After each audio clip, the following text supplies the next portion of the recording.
Olá, seja bem-vinda. Olá.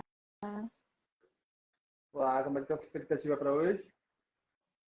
Dessa vez Nervosismo do outro puro. lado, deve ser entrevistada.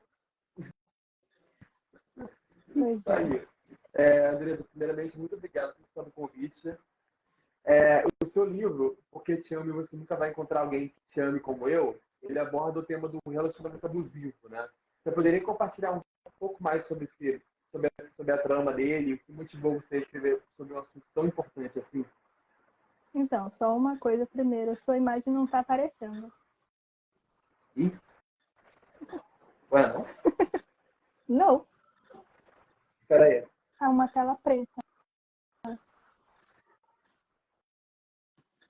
Todo mundo tá vendo preto, gente? Alguém Eu? responde aí, gente. A tela tá preta, eu não tô te vendo. Não sei por quê. Pessoal, a tela tá preta aí também, galera? Gente, o que tá acontecendo? Ah, tá vendo os Alguém só. dois. É, algum Então é problema só daí. pra mim. Então Beleza, tá mas bom. Se vocês estão dá pra vendo, tá seguir bom. assim? Eu continuo sem ver, mas se o pessoal tá vendo, tá bom. Vai, Não desculpa, importa. vai.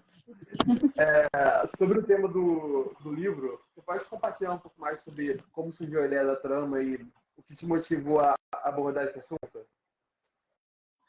Então, tipo, foi porque eu comecei a escrever ele durante a pandemia, né? E durante a pandemia os relatos de feminicídios foram enormes. Enormes mesmo, né?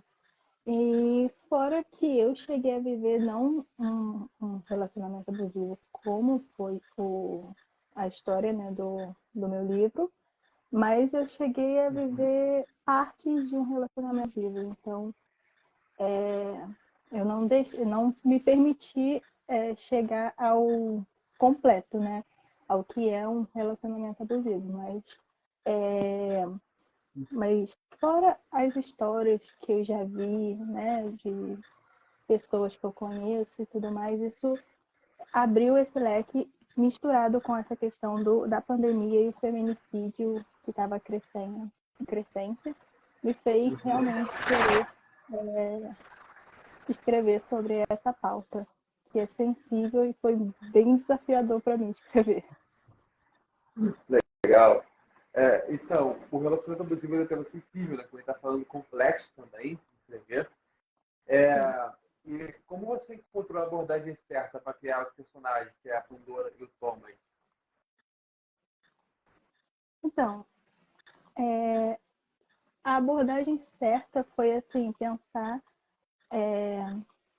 de forma bem sensível. Foi muito desafiador escrever, porque a sensibilidade que eu tive que ter na hora de escrever foi enorme, né? E assim, eu quis realmente trazer para mostrar para as pessoas que eu conheço e já escutei muito essa questão de que uma pessoa que passa por essa situação está ali porque ela quer. Não, eu realmente trouxe palavras para mostrar, né? É até uma coisa que tem no livro, que é o psicólogo dela. Como eu não sou psicóloga, não foi assim muito adiante o que eu escrevi lá. Mas o psicólogo ele diz algo sobre a pessoa, ela tá tão presa naquilo ali, naquela situação, que ela não consegue sair, entendeu? Porque as pessoas gostam de julgar.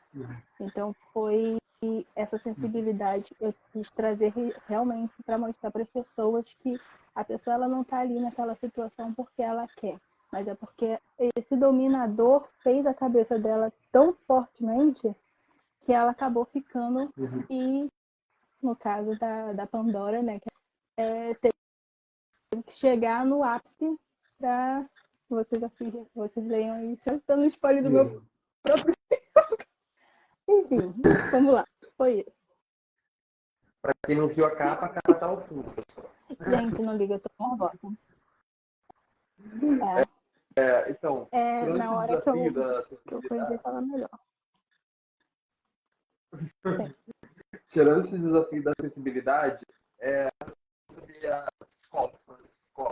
Esse livro também te demandou muita pesquisa em relação a algumas partes da sua escrita, escrita, como dar, termos.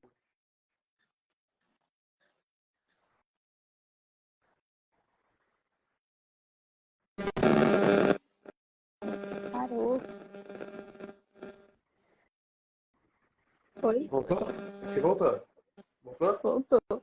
Tá falhando. Eu tô tentando escutar, mas tá falhando. Fala. Beleza. Tirando essa parte da acessibilidade, você falou que foi um desafio, o personagem do psicólogo também, outras questões, você também teve uma demanda de pesquisa para escrever esse livro também sobre esse assunto? Olha, o final, né, quando a Pandora fala dados lá, aí ele pesquisa, mas o restante mesmo, o decorrer, a história em si, foi tudo da minha cabeça mesmo. Tudo as doideiras da minha cabeça mesmo. Não foi com pesquisa, não. Só no finalzinho. Legal. Então, a escolha de lançar o livro está no e-book, né, pela Amazon, tem uma loja que está vendendo o livro no seu nome, se você puder falar aí. Nesse caso, você pode falar um pouco desse ou lá uma publicação? O que você acha desse cenário? Tá fácil, não tô ouvindo. Mas um falhou. Está conseguindo ouvir? Não, depois do alma. Você decidiu vender. Está conseguindo ouvir? André? Sim. Ah, tá. Você lançou o e-book da Amazon Kindle, né? E tem uma outra loja que também está vendendo o livro físico. Nesse caso do e-book, como foi essa decisão de você lançar pela Amazon Kindle e como você vê esse cenário da autopublicação? Então, eu pesquisei bastante antes, né, de lançar sobre a questão de editora e tudo mais. Só que a questão do conexão do link que eu tô vendo. Só que, tipo, eu não. Como era meu primeiro livro, né? Eu não. Na verdade, eu nunca entrei em contato com as editoras em si. Mas, assim, eu sabia que elas não iam escolher, me querer, porque era um primeiro livro, né? Então, eu acabei optando pela parte da autopublicação, que foi horrível, não vou confessar. Fazer diagramação é horrível, mas estamos aí, né? Aí eu já estou escrevendo um segundo livro, que aí esse eu já quero realmente ver uma editora e tudo mais. Esse livro ele vai ser, esse novo, ele vai ser uma continuação ou vai ser uma nova história? Não, é uma outra história totalmente que eu tô com muito medo de levar hater por conta da história. A gente aguarda spoiler. Oi? Nesse caso, a gente aguarda spoiler. Nesse caso, a escritora. Oi? Como escritora, qual é o seu maior objetivo? Trazer temas complexos como literatura? Como você espera que a obra Então, o meu objetivo. Meu objetivo realmente é fazer com que as pessoas pensem sobre o relacionamento abusivo, mostrar para as mulheres que elas podem ter uma segunda chance e elas não precisam estar naquela situação. E eu trago realmente palavras, algumas frases que são bem certeiras do que muitas pessoas, muitos desses abusadores utilizam, que é o próprio nome, e você não querer encontrar alguém que te ame como eu. Você pode encontrar alguém que ame ainda mais, então, assim, e você precisa se amar mais sua mãe, entendeu? Tem outras frases também, por exemplo, quando o Thomas ele pede para ela não comer fast food porque ela estava engordando. São coisas assim que as pessoas, quando estão no relacionamento, acham que é bonitinho e tudo mais, mas não é, sabe? É uma coisa, é um relacionamento realmente tóxico e é isso aí. Uhum. Eu tava treinando, tava melhor mais cedo. Agora eu vou falar bem direto. Revela isso. Ai, ai. Bom, além de entreter, você acredita que a literatura tem um papel educativo, né, para o formador, por esse lado? Quais são os principais aprendizados que os leitores podem obter com literatura e o que você obteve escrevendo esse livro?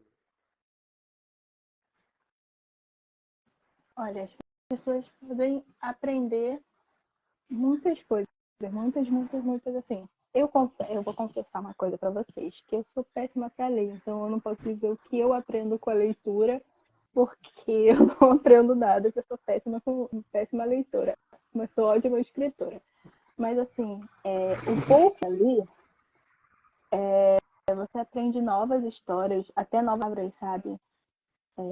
Os livros que eu li tinha palavras que eu ia lá no Google para pesquisar sobre o que era. É realmente essa coisa de você aprender e ter novas experiências de vida, né? Até mesmo empreende alguma coisa que você acaba levando para sua vida.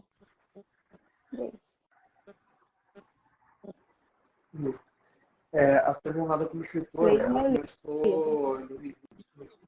Hã? Leiam meu Oi? livro. Eu tô fazendo um que já leu meu livro. Ó.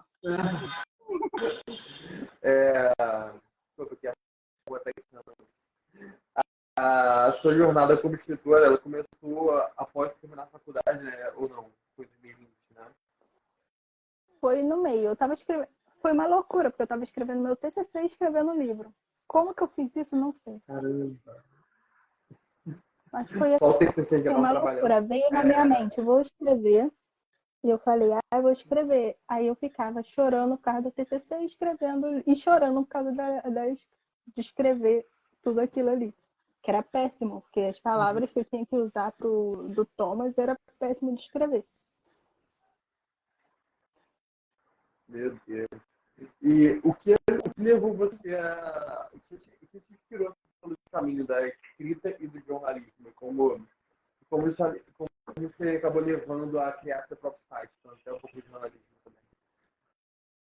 Então, o caminho do jornalismo foi, né, que eu me inscrevi tanto para o jornalismo como para a psicologia, que não tem nada a ver uma coisa com a outra, e passando para jornalismo, entrei e me apaixonei.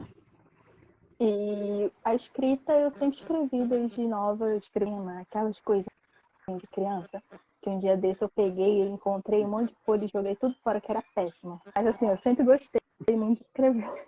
Era péssimo, mas era uma coisa que eu continuei gostando e estou aqui hoje, né? E a questão do meu site realmente foi com sua ajuda, né? Maravilhoso. Que você me incentivou, né, com o seu site. E eu pensei, eu preciso também ter o meu portfólio. E foi que hoje em dia ele está aí. Hoje em dia eu tenho 3 sites, né? Uhum.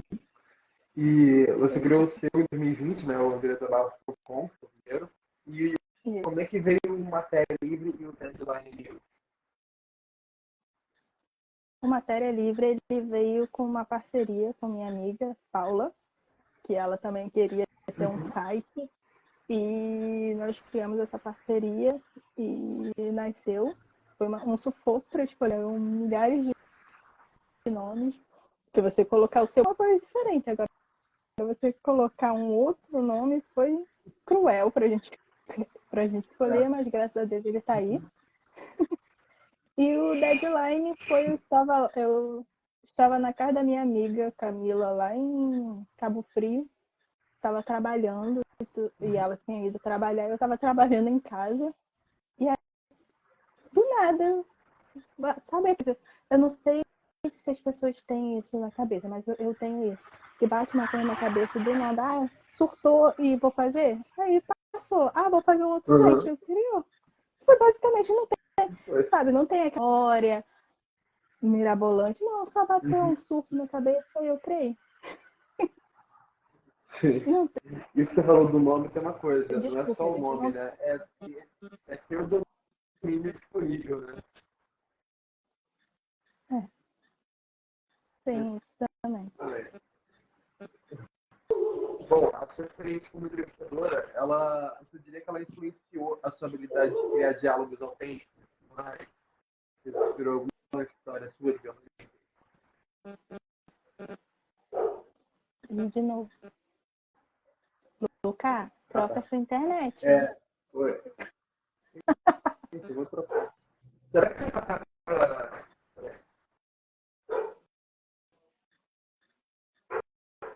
Oi? Luca?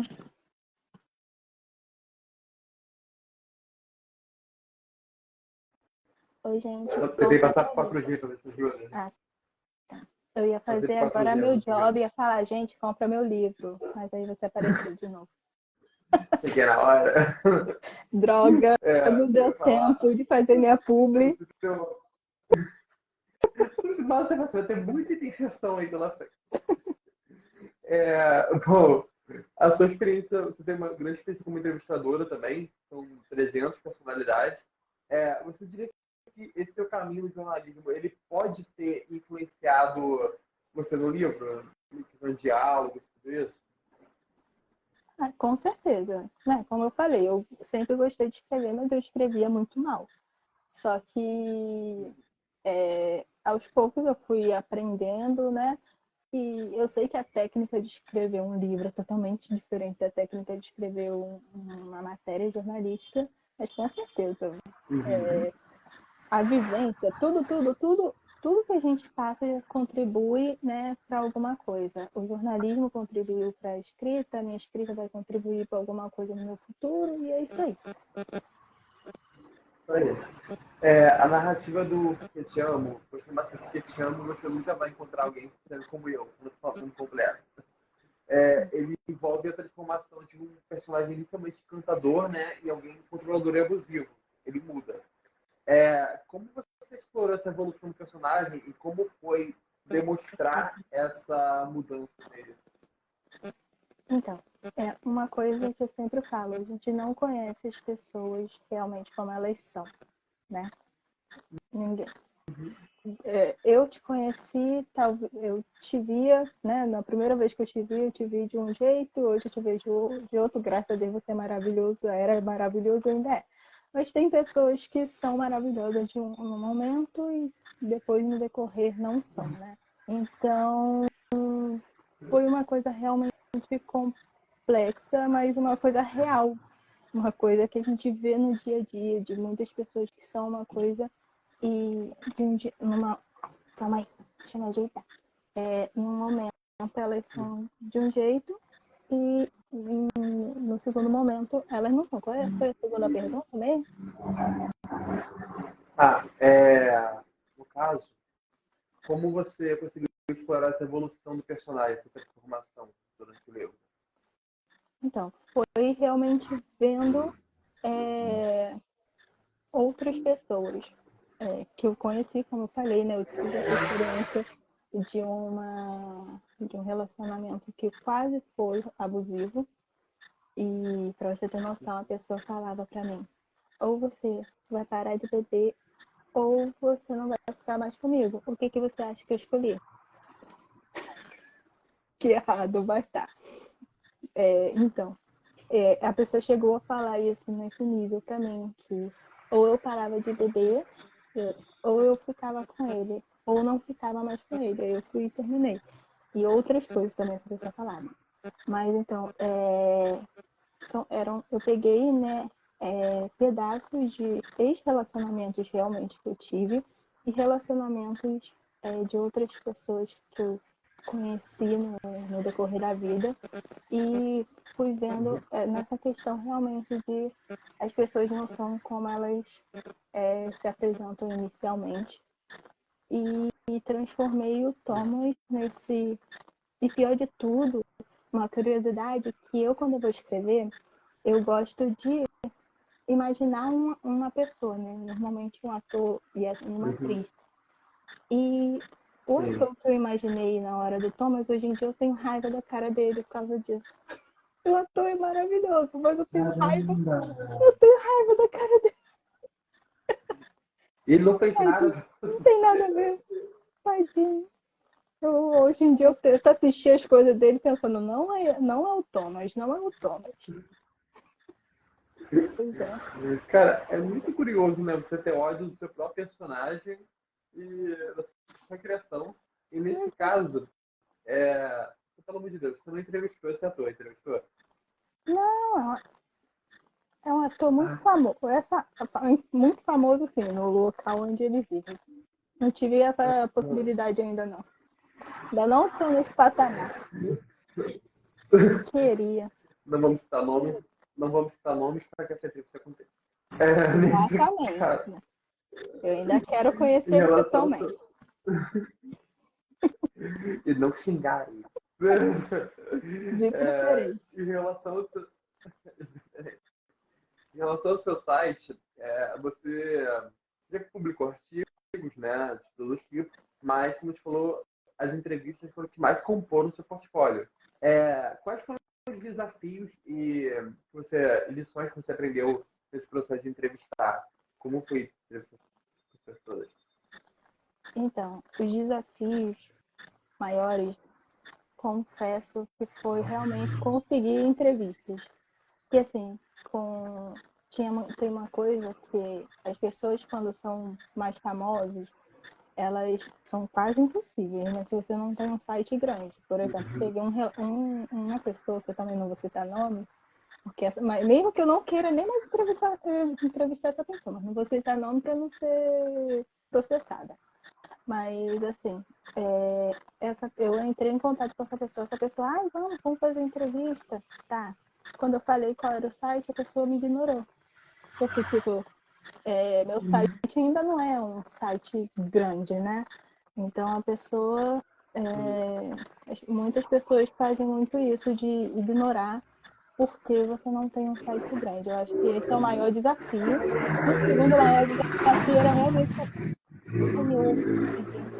era realmente fazer as perguntas. Nós dois passávamos tanto tempo, né, amigo? Eu tenho que voltar a fazer entrevista. Passar aquele. Eu sei, Gabata. Você já tá de saco cheio de me chamar para voltar a fazer entrevista, tadinho. Mas aquela questão de você parar aquele momento para você ler sobre aquela pessoa e pensar, essa pergunta é boa. Então, eu acho que isso é um desafio para mim, exatamente porque eu sempre acho que as perguntas não são boas o suficientes. E eu sou muito grata por todas as entrevistas que eu fiz. E eu quero voltar em algum momento, eu volto a fazer entrevista. E você também realizou sua primeira entrevista internacional em 2020, né? Não sabia se vai ser internacional. Você pode contar um pouco dessa experiência? Como é que foi falar com gente de fora? Como foi a imprensa de fora? Olha, eu te confesso que eu nem lembro quem foi a minha primeira entrevista internacional. Coitado. Então, eu não lembro nem do meu primeiro. Quem foi a minha primeira entrevista? Então, não me culpa, não. Se eu tenho 300 entrevistas, você tem 1.000 e poucos, você lembra de todos esses? Sem olhar. Não lembro. Eu lembro dos dois primeiros. Das duas primeiras? Alô Falangola, Matriz da Globo e Matheus. Eu lembro que a minha terceira entrevista foi o Sérgio Maroni, porque foi o mais famoso das primeiras entrevistas que eu fiz. E eu acho que a primeira, eu não lembro se foi a primeira ou a segunda, foi a Mona Bilardo. Do resto, eu não lembro mais ninguém. Mas, enfim. Mas a entrevista internacional é uma situação tão ruim de conseguir quanto a entrevista nacional. Porque, pelo menos na minha visão, sabe? Porque você tem aquela questão, entrar em contato, esperar a pessoa te responder, Aí a pessoa te responde, você manda a pergunta, aí demora 30 mil anos, você tem que ficar mandando mensagem toda hora e a pessoa esquece de você. É tão ruim quanto, então não tem, eu acho que para mim, pelo menos, particularmente, não tem diferenciação de porque essa daqui é internacional, foi mais difícil de entrar em contato, não. Para mim, todos é difícil de entrar em contato. Eu acho que é por isso que eu parei nas entrevistas esse tempo. Fiquei revoltada. Nesse caso, você falou que não lembro quase nenhuma, mas a pergunta era exatamente essa próxima. Você tem alguma experiência que te marcou, alguma história, alguma coisa que você contou que te marcou? Foi interessado? Olha, eu não falei que eu não lembro de nenhuma. Eu falei que eu não lembro da primeira entrevista, quem foi a primeira entrevista internacional. Eu não lembro quem foi. Nem lembro quem foi a minha Corrige a entrevista. edição. Hã? Corrige a edição.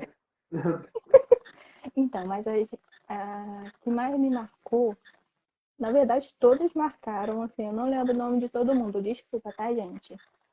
Se tiver alguém aí que eu entrevistei e tá vendo isso, desculpa, todos me marcaram, mas eu acho que assim, que mais me marcou minha infância, marcou minha vida, foi a do Mauro Ramos, o dublador Mauro Ramos, porque ele mandou um áudio. E eu sou apaixonada por Piratas do Caribe, né? E ele dubla o Capitão Barbosa. E, cara, ele me mandou o áudio, eu tava sentindo o Capitão Barbosa falando comigo, sabe? Quase que eu pedi, manda o Jack Sparrow me mandar mensagem. Mas foi assim, foi maravilhoso. E ele também faz o Sully do Monte do S.A. Então olha, foi maravilhoso. Ele e o da, eu não lembro o nome dela, eu não sei que Palomani. Desculpa, menina, também, que eu Luísa esqueci. Palomani. Isso. Que ela me mandou um áudio de 10 minutos. E ela entrevista a Hermione. Foi assim, 10 minutos escutando a Hermione falar no meu ouvido. Foi pra mim, sabe, maravilhoso. Então acho que por eu ser apaixonada por dublagem brasileira, acho que esses e todos os outros dubladores que eu entrevistei também, principalmente os que me mandaram áudios, foram os, assim, todos estão no topo, mas eles Muito estão um legal. pouquinho mais assim. É muito legal. E só faltou o Vingar de Leviosa, né? Não é Leviosa. Você, nesse caso, você está começando a carreira de escritor agora, lançando seu primeiro livro, profissionalmente. Como você tem conseguido equilibrar o trabalho de escritora e jornalista ao mesmo tempo? Eu estou tentando entender também como que eu estou equilibrando isso. Porque, assim, quando eu estou trabalhando, por exemplo, agora eu estou escrevendo o outro livro também, que já tem 106 páginas, para você ter noção. Que eu estou escrevendo tem uma semana e já tem 106 páginas. E a mesma coisa aconteceu com outro livro, que às vezes eu estou trabalhando, vem a ideia na cabeça, você não consegue deixar aquilo ali. Aí eu paro o trabalho, eu dou graças a Deus que eu trabalho em casa, né? E eu paro o trabalho, vou lá, pego, sento, escrevo, depois eu continuo o trabalho. Isso é conseguir conciliar? Não sei, mas pelo menos está funcionando. Escrever está funcionando trabalhar, né? As pessoas não estão reclamando da minha entrega de trabalho, pelo menos, mas tem sido assim. E pior de tudo é auxiliar isso com ir para academia, que tá difícil. E outras coisas a mais da vida pessoal e afins. Tá? Equilíbrio tá isso aí. Falando nisso, se o professor da academia dela estiver aqui, ou o perfil, ela tá faltando academia para estar aqui hoje, tá? Então, não é desculpado. E eu faltei a academia ontem porque tava chovendo na hora que eu ia pra academia, então. E eu vou andando, então. Tá aí. Já tô dando desculpa. Para a gente finalizar, André, para os jovens, né, que estão explorando diferentes opções de carreira, qual conselho que você daria, com base na sua própria jornada de descoberta, né, crescimento profissional, qual conselho que você daria para as pessoas que estão se descobrir ainda no mercado? Então, olha, quando você falou isso, passou uma coisa com aquele nome do que eu ia falar, não faz o aquele local que você sabe qual é. Mas eu não posso falar o nome disso, não. Eu espero que você tenha entendido, né? Não faça tananã, mas eu não posso falar isso, não quero levar processo, quero vender meu livro de boa. Eu não quero levar processo, mas eu quero levar expulsão, né? Porque eu estudo lá, né? Aí você fala, eu estudo lá. Ajudou, né? Mas enfim. Eu estudo Mas, né, pessoal? mas assim, eu aconselho as pessoas a realmente seguirem o que vocês desejam e não se limitarem a apenas uma coisa. Uma coisa que eu vejo muito, né? Quando eu era mais nova, falar quando eu era mais nova parece que eu sou muito velha. Mas quando eu era mais nova, quando eu estava no ensino médio, as pessoas na minha sala ficavam, porque eu tenho que entrar na faculdade, isso e aquilo. Não. Se você não tem a certeza que você quer aquilo ali, você espera. Vai trabalhando, só entra realmente na faculdade quando você tiver certeza do que você quer, porque esse negócio de entrar na faculdade, o que a gente, não lembro o nome da menina, também não ia citar, você lembra? Tinha uma menina na faculdade que ela só estava na faculdade de jornalismo porque a mãe dela estava obrigando ela a entrar no jornalismo, não era uma coisa que ela queria. Quanto que ela vai... Eu não lembro. Estudou com a gente? Hã? Eu não lembro. Estudou com a gente? Ela estudou. Não, ela estudou assim, em pouco, sabe? Foi um semestre, eu acho só. Mas assim, o quanto que essa menina vai se decepcionar, sabe, profissionalmente na vida. Ela não tá fazendo uma coisa que ela gosta. Então, o meu conselho é isso: siga e faça o que você realmente deseja. E não se limite. Por exemplo, eu fiz jornalismo. Eu vou, se Deus quiser, eu vou fazer o Enem. Vamos lá, gente, vamos estar juntos.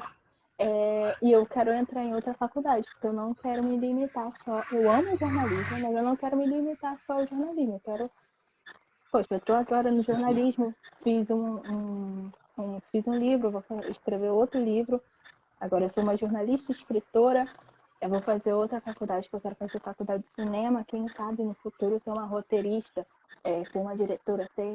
Eu posso ser o que eu quiser, sabe? É isso que as pessoas têm que entender. Que você pode ser o que você quiser, mas você tem que querer e você tem que lutar por aquilo.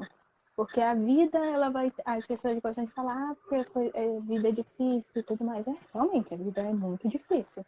Mas assim, se você também não tiver a proatividade de pegar e fugir daquele senso comum de que você tem que seguir aquela vida de sair da faculdade, vou entrar, vou trabalhar numa coisa e só seguir aquilo ali, seu destino, nada vai mudar na sua vida. Então você tem que pegar e realmente correr atrás. E eu acho que eu já falei demais. Sejam vocês e façam o que vocês querem. Eu errei. Eu escrevo todo dia, mas palavra é péssima. Falar é péssimo. Minha dicção é péssima, enfim, Isso desculpa. aí. Isso aí, André. Mais uma vez, muito obrigado por ter estado o convite. Foi uma honra estar te entrevistando. E para quem conhece o trabalho a partir da nossa live, quer comprar o livro também e tudo mais, onde é que a gente consegue encontrar seu trabalho, adquirir o livro? Então, meu trabalho fica aqui no andresabarros.blog, eu tentando lembrar meu próprio Instagram. ANDREZABARROS.BLOG. Posso ir soletando já? É porque tem que avisar que são dois E. São dois E, né? Não confunda com a Andressa. Eu já confundi esse eu já cometi esse Você me erro. chama de Andressa até hoje. E o meu livro ele tá tanto na Amazon, que tem o físico e o online na Amazon, e na Wicap, eu acho que é assim que fala, que ele é sobre encomenda, que é muito interessante também para quem quer ser escritor, entrar nessa editora, que eles são maravilhosos, porque eles só produzem o livro quando a pessoa compra, realmente. Você não tem que ficar comprando igual um monte de editora que você tem que comprar um monte de tiragem, ficar, às vezes você não consegue vender e fica livros ali. Não, eles só realmente fazem quando você compra. Foi legal pra caramba. Então foi isso, pessoal. Mais uma vez, lembro a vocês que se perderam. Ih, peraí. É Tem isso pergunta, aí. desculpa. Na Amazon Na também tá no Amazon tá no isso aí. Kindle. Eu não sei falar isso não. Kindle. Kindle Unlimited. Kindle. Não sei. Não sei. Kindle. Kindle. É, Eu não posso botar a é. abreviação KU. Muito estranho. KU, gente. Fica assim. É mais fácil escrever. Obrigado, Mal. Mas não. Olha como Já eu sou comprei o chique. já comprei o meu direto da Gente. Europa. Viu, minha amiga? Eu quero. Ô, Luca, deixa eu agradecer meus amigos que estão Fala aí. aqui. Karina, Daiane, mamãezinha que tá no meu perfil, porque ela não tem Instagram, ela tá no meu perfil. Ela tá no perfil do Matéria Livre. Ai, meu Deus, saiu do negócio. Uhum. E eu não sei se tem mais alguém, não. Tinha gente da minha família, mas não sei se tá mais aqui no coisa, porque não dá pra ouvir. Mas eu sei que tá a Daiane, minha mãe e Karina. Amo vocês. Aí, pessoal, muito E obrigado meu por todo pai mundo que também. assistiu a gente. Desculpa. Aí. Mais uma vez, lembro vocês que se perderam alguma parte da nossa live ou querem rever essa entrevista, ela fica salva aqui no Instagram ou nas plataformas YouTube, Spotify, Amazon Music e Apple Podcast. Mas procurar pelo também da entrevista. Até semana que vem, pessoal. Tchau, gente. Muito obrigada. Tchau, valeu.